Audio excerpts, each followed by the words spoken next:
William Penn was a godly lawyer who, as a Quaker, experienced anti-Christian persecution firsthand in his native England.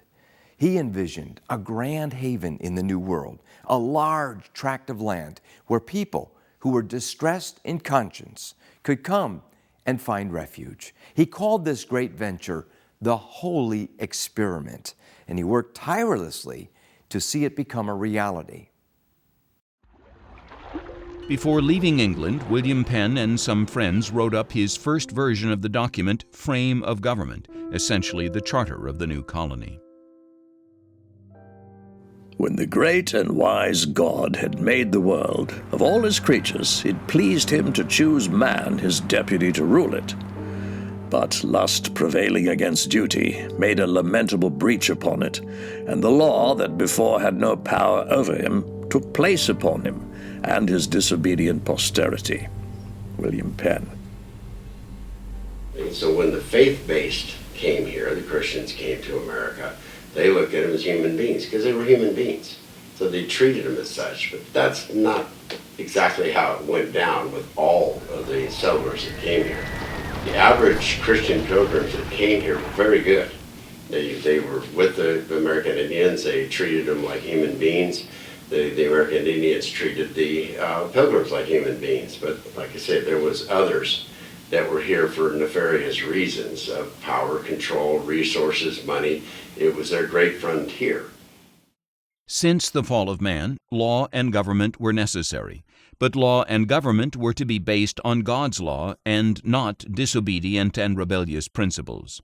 Soon after he created his frames of government, Penn was tempted to violate it for a hefty reward. He was offered lots of money if he would cheat a group of Indians out of some of their land without their permission and proper recompense. He refused to take the bait. In 1682, nearly 100 Quakers sailed with Penn to join earlier settlers in the new province of Pennsylvania. They arrived in late October. By December 7th, William Penn negotiated a fair and just treaty of peace with the Indians, known by history as the Great Law. This moment of history is captured in stone in the rotunda of the U.S. Capitol.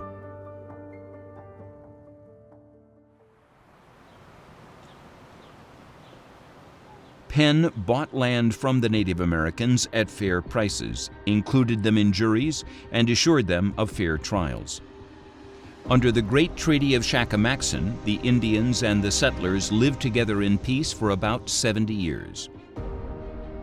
There is one great God and power that hath made the world and all things therein, to whom you and I and all people owe their being and well-being, and to whom you and I must one day give an account for all that we do in the world.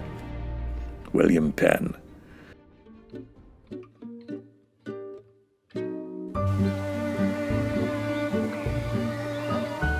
William Penn created one of America's great cities, Philadelphia, as the capital of his Holy Experiment. He named this city after the biblical name in Greek, which means brotherly love. He wanted his city to be a place where brothers would love each other because of the freedom that each were being given for their consciences, according to their religion. Penn viewed his new colony as a holy experiment where people could worship freely according to the dictates of conscience. So Philadelphia, named from the Bible, brotherly love, established on the golden rule, freedom of conscience to each other. That becomes then the model of America. When Thomas Jefferson and George Washington look at Philadelphia, they say that place has succeeded far better than Virginia that imposes religion on others. Their view of conscience, their view of freedom is extraordinary. We would be good to learn from it. To hold public office in Pennsylvania, one had to be a Christian, but there were no restrictions on denominational affiliation. Furthermore, like Roger Williams' colony in Rhode Island, no one could be punished for alleged heresy. No one shall be molested or prejudiced for their religious persuasion or practice in matters of faith and worship, nor shall they be compelled at any time to frequent or maintain any religious worship, place, or ministry whatsoever. William Penn. Not only was freedom of religion important to Penn, but so also was godly morality. Penn held morality of supreme importance to the success of a state, and several of the laws forbade corruption, fraud, bribery, extortion, slander, and a long list of offenses against God, including swearing, lying, drunkenness, incest, sodomy, whoredom, duels, felony, bull and bear baiting, cockfights, and any things which excite the people to rudeness, cruelty, looseness, and irreligion. Catherine Owens Peer. If thou wouldst rule well, thou must rule for God, and to do that thou must be ruled by Him. Those who will not be governed by God will be ruled by tyrants. William Penn. William Penn's holy experiments in the New World turned out to be, for the most part, a great success. People from all over the world could come and not be harassed by the government for what they believe.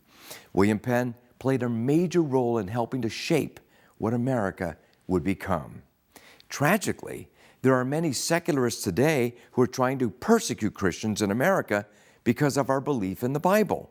But to persecute someone for their sincerely held beliefs is out of step with our American traditions, traditions that William Penn played a key role in shaping. For Providence Forum, I'm Jerry Newcomb.